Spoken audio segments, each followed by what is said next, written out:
안녕하세요, 여러분. 오늘은 한국 전쟁의 중요한 전환점 중 하나인 인천 상륙작전에 대해 이야기해 보려고 합니다. 이 작전은 1950년 9월 15일 국군과 유엔군이 인천을 통해 서울을 탈환하고 전쟁의 흐름을 바꾼 대담한 전략이었습니다.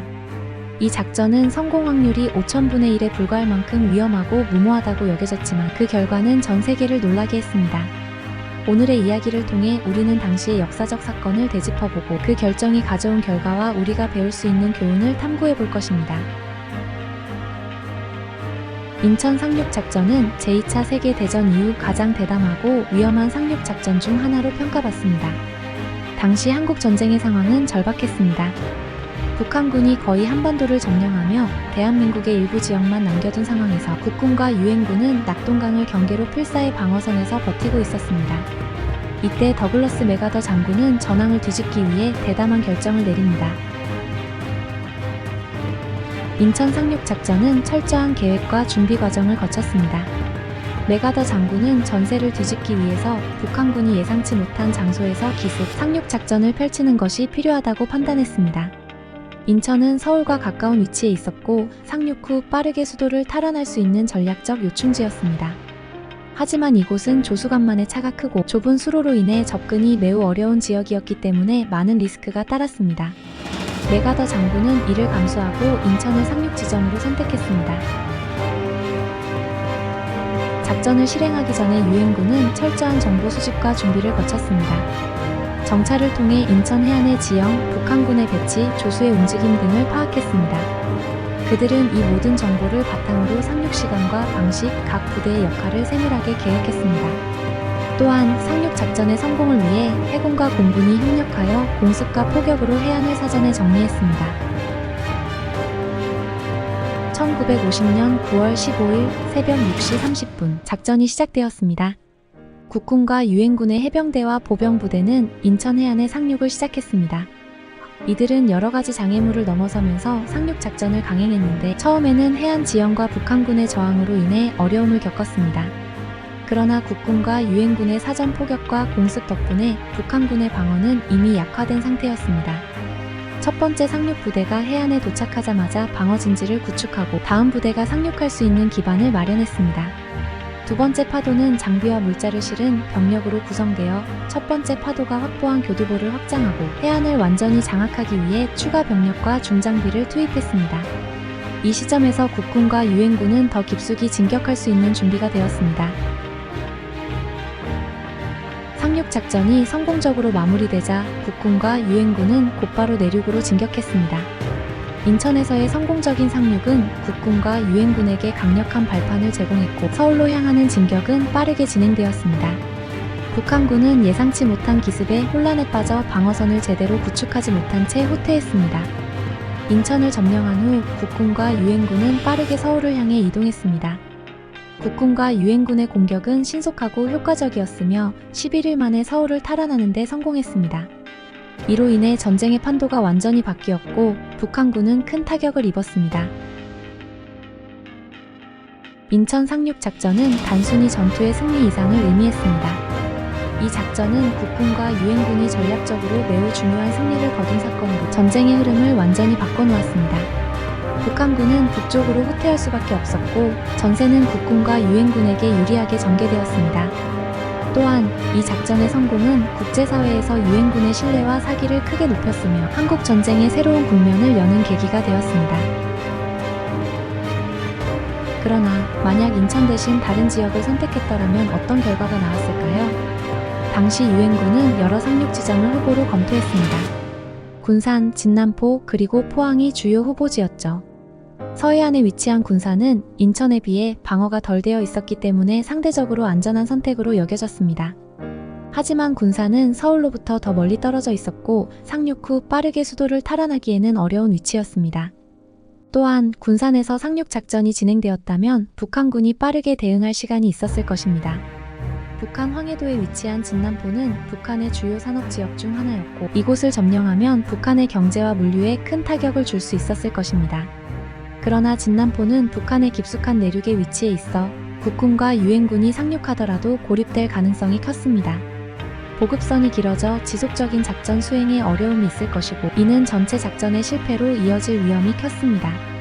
동해안에 위치한 포항은 보급이 용이했을 것입니다.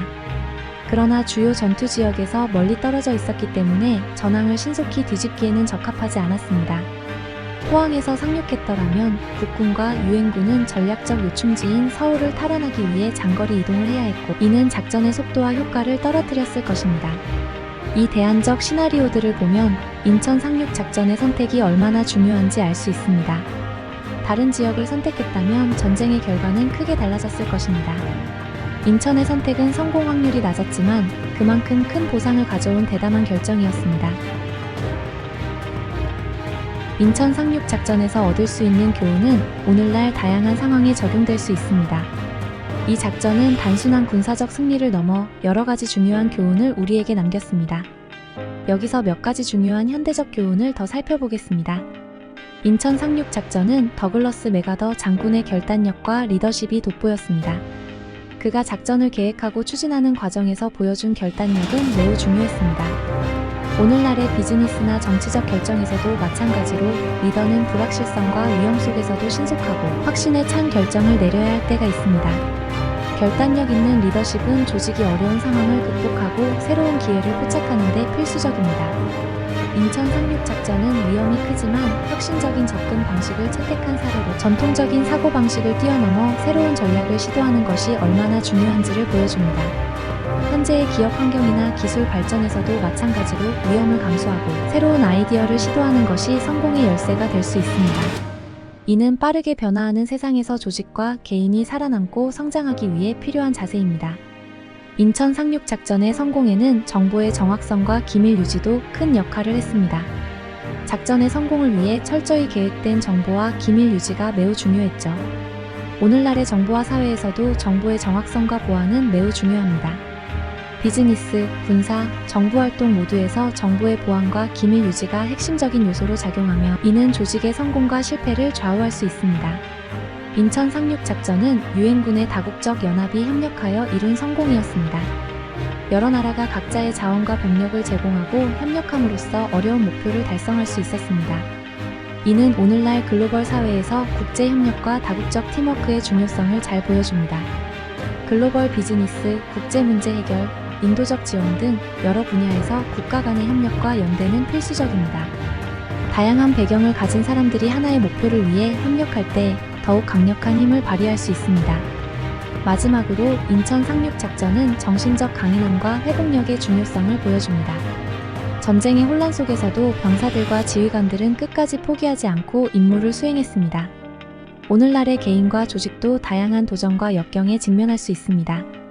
중요한 것은 이러한 상황에서도 굴하지 않고 다시 일어서는 회복력입니다. 이를 통해 우리는 더 강해지고 더 나은 미래를 만들어갈 수 있습니다. 이제 인천 상륙 작전을 다른 역사적 상륙 작전들과 비교해 봅시다. 제2차 세계대전의 노르망디 상륙 작전과 인천 상륙 작전은 모두 대담한 전략이었지만 몇 가지 중요한 차이점이 있습니다. 노르망디 상륙 작전은 유럽에서 독일군을 몰아내기 위한 연합군의 대규모 공격이었습니다. 이 작전은 수개월의 준비와 엄청난 자원을 필요로 했고 많은 인명 피해를 동반했습니다. 연합군은 철저한 준비와 계획을 통해 노르망디 해안에 상륙했지만 여전히 큰 희생을 치러야 했습니다.